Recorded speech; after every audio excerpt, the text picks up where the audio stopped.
let's see what I'm going to be reading in October. I don't expect to get a whole lot of reading done. Unfortunately, my busy time starts in October, but let's see what we can get read. Hello everyone, welcome back to my channel. Today we're going to be going over my October TBR, see what fantasy reads I'm going to be reading for my fantasy bingo, and see what books I can get to this month. Before we get into the video, please make sure that you always like and subscribe. Check the description box below for all of my links to my Patreon, Pango Books account, my socials, and even my Bookish Box ambassador link where you can get 10% off your entire order using my link and my code that shows on the screen. So let's get into picking my two fantasy reads off of my fantasy bingo. So I have 15 books left. So let's pick two like we always do every month. So I already have my random number generator ready to go and it says 1 to 15. So let's see what books we're going to be reading. So here it is, number 7. Okay, so looks like I will be picking up Legend Born by Tracy Deonn. I have been wanting to get to this for a while. I have heard that it deals with like the Arthurian legend, descendants of Arthur and stuff. So I'm really excited to get to this book this month. Okay, so I changed it to 14 books. Let's see the next one that we're going to be reading. So let's see. Number 2. Okay. This is perfect. So this is When the Sky Fell on Splendor by Emily Henry. This was like one of her sci-fi works like years ago. This is about a group of, I think, high schoolers or teens that see something crash, something happens in the town of Splendor. I'm really excited. I can't wait to get to this because I have been seeing this on my shelf. I just really want to get to it because I love aliens. I love like a sci-fi story, but I don't like a sci-fi like high fantasy type of sci-fi book, but I'm excited to read this. It just looks so good, so atmospheric for this time of year. Of course, I'm still in the mood reading stage. I don't feel like I'm going to be out of that anytime soon, but I do have a list of books here that I really do want to aim to try to read in October. We'll see how many I actually get to because like I said, my busy season is going to be starting. The first book that I do have on this list is Stalking Jack the Ripper by Carrie Maniscalco. This is nothing if not iconic for this time of year because it deals with a serial killer. It deals with a mystery. I don't know if there's a thriller aspect to it. I'm excited to finally get to this book. I did read Carrie Maniscalco's Kingdom of the Wicked series. Wasn't necessarily a huge fan, so I'm wondering how her YA like mystery type books will be. The next one is Nectar of the Wicked by Ella Fields. I'm excited to get to this one. I have heard nothing but really good things about it. I know that it is a fae fantasy romance and it deals with her being a changeling. She doesn't really know her past or why she's where she's at, but I heard that it is spicy as well. But this just seems like it would be very atmospheric because it deals with kind of like who she is, a bargain that she strikes to live with this guy for a year, and of course it's fae. So I needed to add this in there. And this book I have been holding on to almost the entire year for this time. And that is Where the Dark Stands Still by A.B. Poranet. I don't know much about this story. I did whenever I pre-ordered it, and now I don't remember a whole lot about it. It says a cursed forest, a twisted bargain, a love eternal.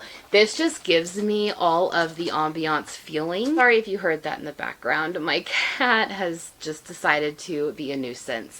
But I am in love with this. This is the Waterstones edition, and it's absolutely stunning. And on the back it says, once upon a time in a forest of tangled secrets, a wild girl and a broken boy fell in love.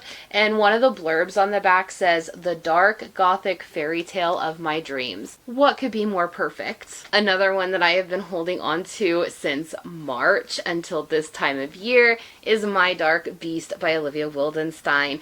This is a Sleeping Beauty meets Hades and Persephone retelling. Nothing tells me gothic as Hades and Persephone's story, so I'm excited to get to this. I know that it was picked up by 1 or 2 book boxes, I believe. So I'm excited to see the stunning additions that are going to be coming in. I am so excited. I don't know much about this. I just know that it says, enter a world of gods and monsters where dreams are made of flesh. My Dark Beast is a paranormal romance standalone brimming with spice and intrigue. Need I say more? The next one is like a sensation. It has taken the world by storm the past couple of months. I'm desperate to find out why people love it so much. And of course, I do have the web exclusive signed edition, so I better like it. And that is Quicksilver by Callie Hart. I have heard so many people rave about this. It's kind of like the new Fourth Wing type thing. I have seen people just go absolutely insane trying to get I want to say the discreet cover, because everybody is like, we need to get it before it gets traditionally published. It's madness out there, you guys. The only thing I know about this is it deals with the Fae, and our female main character ends up going to like basically another world, I guess, kind of like a portal fantasy, shall we say, and is training with this guy who apparently cries Quicksilver. I don't know. That's about all that I know about it. I know that people are absolutely obsessed, and I need to know. The last book on my list is another one that I am so desperate to get to. I love this author's writing, and I want to read another duology by her, and what better time of the year to read this story, and that is Hollow by Karina Halley. This is a Sleepy Hollow retelling. Like, it's October. Ichabod Crane, the Headless Horseman. I mean, this is like the perfect time of the year to read this.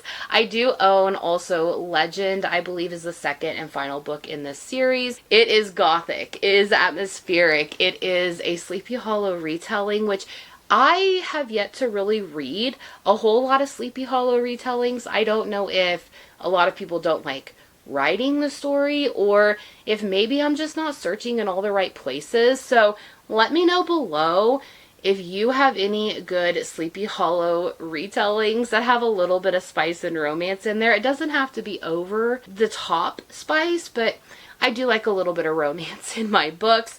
But again, I can't wait to get to this, and I'm hoping, just hoping, that I can get to it in the month of October. Alright, you guys, those are all of the books that I am intending to read in October. Like I said, it is starting my busy time of the year, so I don't know how much I'm actually going to get read, because middle of the month, it starts annual enrollment. I deal with Medicare insurance, so between then and December 7th, I am just going to be working like 10-hour days, no breaks or lunches, 6 days a week. So we're going to see. We're going to see how many books I can actually get read, and then we're also going to see how many videos I can upload. I know there will be 1 a week. If there's 2, count that as a win, because during this time I don't know how many books I will get to be reading, but I am going to try to do some sprints nonetheless. I don't know how many I'll be able to do, but make sure that you are being notified whenever I post new content or whenever I go live. But I hope you all have a great October. I hope that you loved my recommendations video that I put out before. And let me know, are any of these books ones that you are wanting to read in October? But I will see you all next time. Bye!